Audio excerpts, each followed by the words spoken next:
हम्म, इंसानी मनोविज्ञान का ना एक बहुत ही अजीब विरोधाभास है। मतलब जो इंसान दूसरों पर सबसे ज्यादा नियंत्रण चाहता है, जो हर चीज को अपनी मुट्ठी में कैद रखना चाहता है, वो असल में अंदर से सबसे ज्यादा डरा हुआ होता है। बिल्कुल, एकदम सही कहा आपने।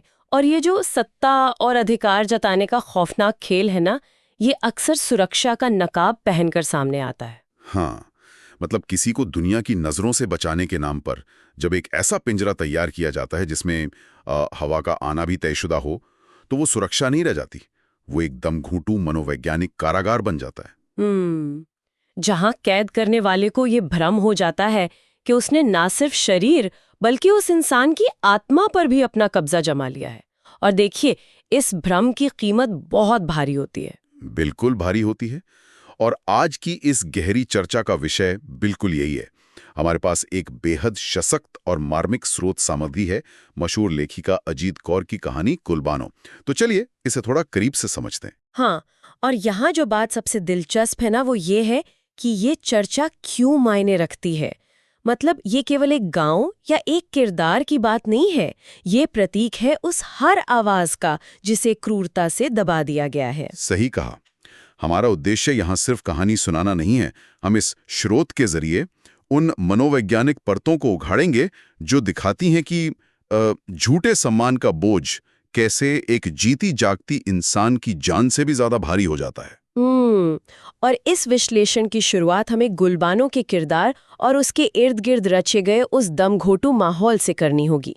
स्रोत में लेखिका ने उसके रूप का जो वर्णन किया है वो बेहद काव्यात्मक है। मतलब वो एक लंबी ऊंची पठानी औरत है। हाँ, और उसके चेहरे की तुलना कच्चे दूध के कटोरे से की गई है। मतलब उसके अंगों को साग के कोमल डंठल जैसा बताया गया है। बिल्कुल, वो इतनी सुंदर है मानो चांद की कतरन हो या परियों की रानी। लेकिन यही बेइंतहा खूबसूरती उसके लिए एक अभिशाप बन जाती है। अभिशाप इसलिए क्योंकि अ, उसका पति खुशदिल खान गार्ड इस खूबसूरती को दुनिया से छिपाने के लिए उसे एक पत्थर के किले में कैद कर देता है। हाँ, एक ऐसा किला जहां से वो बाहर नहीं जा सकती। मतलब खुशदिल खान का ये रवैया देखकर मुझे एक मनोविज्ञान का सिद्धांत याद आता है। और अगर मैं एक उदाहरण दूं, तो ये बिल्कुल ऐसा है जैसे किसी ने दुनिया की सबसे नायाब और खूबसूरत पेंटिंग खरीद ली हो। अच्छा। हाँ, और उसे खरीद कर किसी अंधेरे तहखाने में हमेशा के लिए बंद कर दिया हो, जहां खुद वो भी उसकी असली खूबसूरती का आनंद नहीं ले सकता,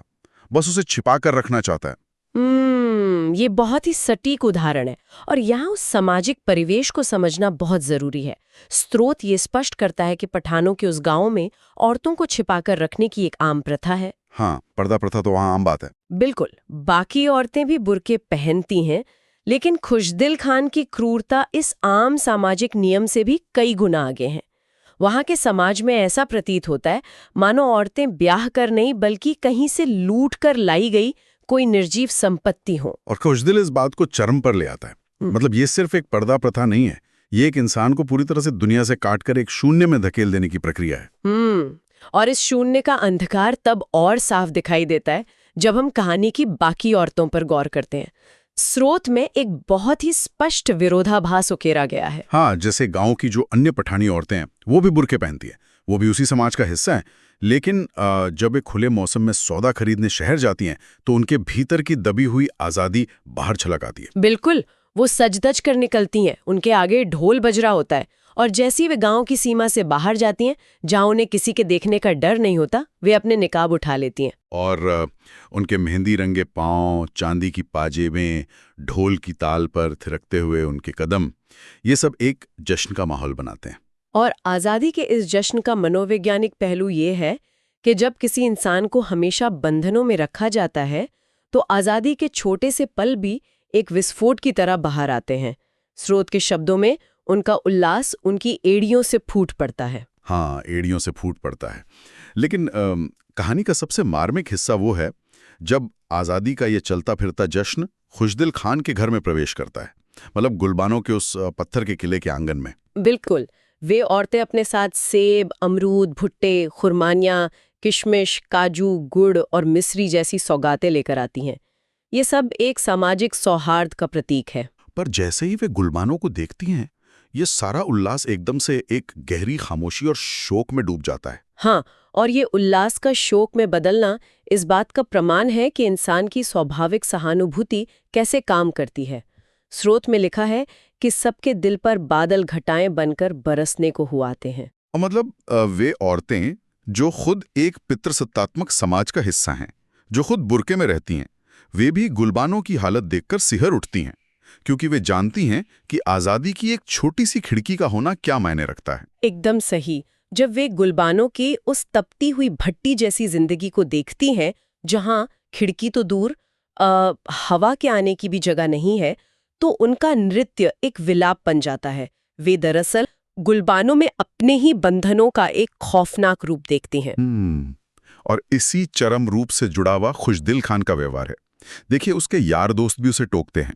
वे तर्क देते हैं कि गाय भैंसों को भी तो झुंड में बाहर भेजा जाता है, सांस लेने दी जाती है, तो वो गुलबानों को क्यों नहीं जाने देता? हाँ, और खुशदिल बाहर वालों के सामने तो चुप रहता है, लेकिन जब वो घर वापस आता है तो उसका व्यवहार पूरी तरह से बदल जाता है। वो घर आकर बर्तन फोड़ता है, बच्चों और नौकरों पर बरसता है। और वो गुलबानों को यह एहसास दिलाता है कि वो एक चींटी से भी गई गुजरी है। अब यहीं पर मेरे मन में एक बहुत बड़ा सवाल खड़ा होता है जिस पर मैं आपसे चर्चा करना चाहता हूँ। हाँ, बताइए। अगर खुशदिल उसे अपनी सबसे कीमती संपत्ति मानता है, अगर वो उसे इतना बहुमूल्य समझता है कि दुनिया से भी बचाकर रखना चाहता है, तो बंद दरवाजों के पीछे वो उसे इतना जलील क्यों करता है? मतलब कोई इंसान अपनी सबसे नायाब चीज को घर के अंदर चींटी से भी गया गुजरा क्यों बताएगा? देखिए, ये एक बहुत बड़ा विरोधाभास लगता है, लेकिन इसका उत्तर नियंत्रण के मनोविज्ञान में छिपा है। इसे कोअर्सिव कंट्रोल कहा जाता है। खुशदिल खान अंदर से बेहद डरा हुआ और असुरक्षित इंसान है। अच्छा, मतलब वो असुरक्षा की वजह से ऐसा करता है? बिल्कुल। जब वो बाहर की औरतों की आज़ादी और उनके ढोल की आवाज़ें सुनता है, तो उसके भीतर ये डर बैठ जाता है कि कहीं गुलबानों के मन में भी इस आज़ादी की लालसा ना जाग जाए। तो वो सिर्फ शारीरिक रूप से दीवारें खड़ी नहीं करता, बल्कि मनोवैज्ञानिक दीवारें भी बनाता है। एकदम सही। अगर वो गुलबानों को ये यकीन दिला दे कि उसकी कोई अहमियत नहीं है, कि वो कीड़े मकोड़ों के समान है, तो गुलबानों का आत्मसम्मान पूरी तरह टूट जाएगा। और जिसका आत्मसम्मान टूट जाता है, वो कभी पिंजरे के बाहर की दुनिया का सपना नहीं देखता। बाप रे, ये तिरस्कार दरअसल खुशदिल की अपनी असुरक्षा है जो क्रूरता का रूप ले रही है। तो क्या इसका मतलब ये है कि वो उसके वजूद को एक खाली बर्तन में बदल देना चाहता है, जिसमें केवल उसका डर भरा हो? हाँ, बिल्कुल यही उसका मकसद है। लेकिन देखिए, इंसानी मन पूरी तरह से खाली कभी नहीं होता।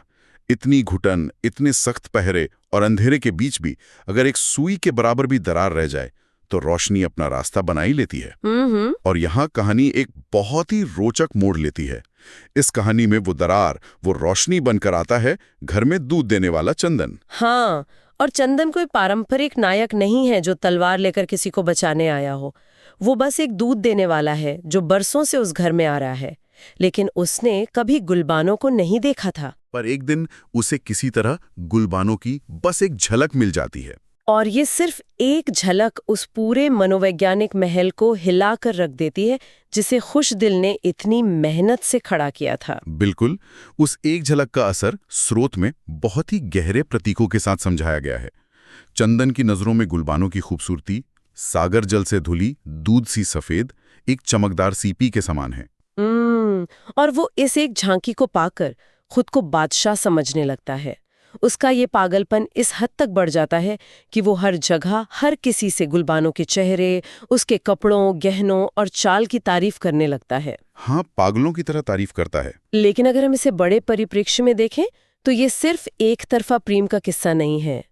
ये गुलबानों के अस्तित्व का पुनर्जागरण है। वो कैसे? मतलब कल्पना कीजिए कि जब किसी इंसान को सालों तक संवेदना शून्य एकांत में रखा जाए, जहां उसे केवल गालियां मिली हों, और अचानक उसे पता चले कि कोई उसके वजूद को एक खूबसूरत सच मानता है, तो उस मन पर क्या गुजरेगी? हाँ, ये तो है। जब गुलबानों को अपनी सहेली से चंदन की इन बातों का पता चलता है, तो ये उसके लिए महज किसी का प्यार नहीं था। ये इस बात का प्रमाण था कि वो चींटी नहीं है। बिल्कुल। उसका अस्तित्व है, वो जिंदा है और वो खूबसूरत है। ये बाहरी दुनिया से मिला उसे पहला सकारात्मक सत्यापन था। और इस सत्यापन का दृश्य कहानी के सबसे ताकतवर रूपकों में से एक है। अगले दिन जब चंदन दूध लेकर आता है तो गुलबानो दरवाजे की फांक से उसे छुप कर देखती है। हाँ, और यहाँ लेखिका ने जो एनालॉजी गढ़ी है ना, वो अकल्पनीय है। चंदन की गागर से दूध की धार जब गुलबानो के घर के बर्तन में गिर रही होती है तो गुलबानो को ऐसा महसूस होता है मानो वो दूध की सफेद धार चंदन की गागर से निकलकर सीधा उसकी अपनी देह में समा गई हो। दूध हमेशा से पोषण का प्रतीक रहा है। यहाँ ये दूध शरीर को नहीं बल्कि उसकी उस आत्मा को पोषण दे रहा है जिसे खुशदिल खान ने बरसों तक भूखा रखा था। एकदम सही कहा आपने। और यहाँ स्रोत एक बहुत ही सूक्ष्म विरोधाभास प्रस्तुत करता है। एक तरफ खुशदिल खान है जो पति है, जो बरसों से शारीरिक रूप से गुलबानो के इतने करीब है, लेकिन आंतरिक रूप से वो लावा में जल भुनकर कंकड़ बना हुआ पत्थर है जिससे गुलबानो कोसों दूर है। और दूसरी तरफ चंदन है जो बाहर है, कोसों दूर है, लेकिन वो एक ही पल में गुलबानो की सांसों में समा जाता है। हाँ, इस अदृश्य प्यार ने गुलबानो के भीतर एक ऐसी क्रांति ला दी जिसे कोई पत्थर का किला नहीं रोक सकता था।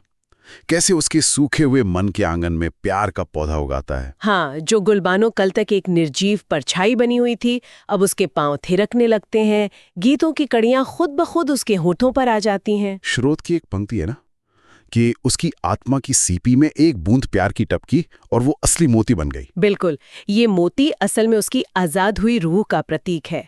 खुशदिल ने दीवारें तो खड़ी कर दी, दरवाजों पर ताले जड़ दिए, लेकिन वो गुलबानो के ख्यालों और उसके भीतर उमड़ते इस नए संगीत को कैसे रोकता? नहीं रोक सकता था।